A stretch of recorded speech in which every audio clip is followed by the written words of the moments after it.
The bailiff's voice echoed through the room. "All rise, the Honorable Judge Marcus Porter presiding."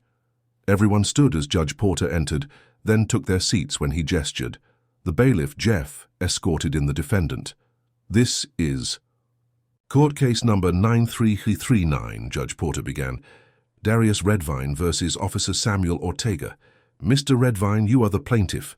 Officer Ortega, you are the defendant." Before proceeding, Judge Porter addressed the courtroom.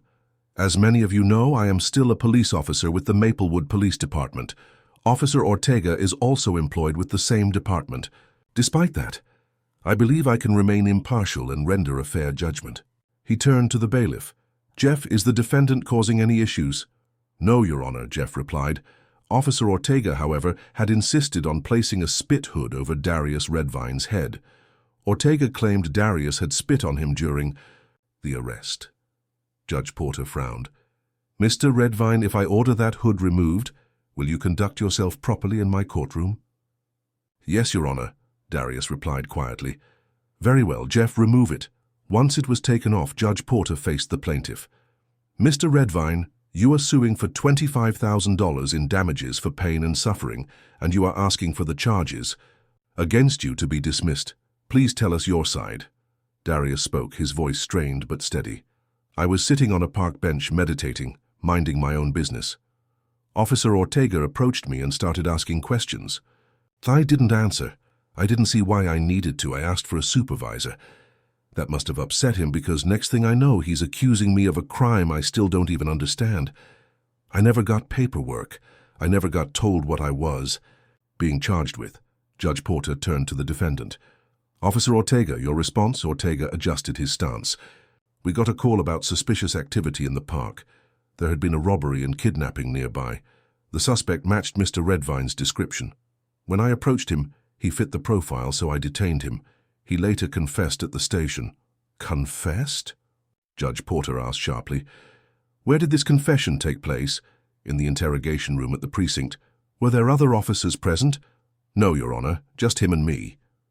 Judge Porter raised an eyebrow. "Are you aware that the interrogation room has cameras running at all times?" "Yes, Your Honor." "And are you aware that this court has obtained that footage?" Ortega shifted nervously. "Yes, sir, but he knew the cameras were on. He put on a show." Judge Porter signaled to Jeff. "Play the footage." The courtroom watched as the video showed a calm, respectful Darius sitting quietly while Ortega did most of the talking. There was no aggression, no confession. Judge Porter's tone grew stern. "I don't see a confession. Do you, Jeff?" "Not at all, Your Honor. Yet, Officer Ortega, your report says he confessed." "There must be an error with the audio or the video was cut," Ortega muttered. Judge Porter leaned forward. "What I see is a man sitting quietly while you claim. Otherwise, you presented no witness, no solid evidence. And when pressed, the first justification you gave for the arrest was, and I quote, 'Look at him, he's black.'" The courtroom went still. Judge Porter's voice was steady but firm. "So the only reason Mr. Redvine was stopped was because of the color of his skin. That is unacceptable." Ortega tried to object, but the judge cut him off. "Enough. This is not the street. This is a courtroom. You lied in your testimony, and you attempted to mislead this court. That is contempt." Turning to Darius, Judge Porter continued, "Mr. Redvine, this court rules in your favor.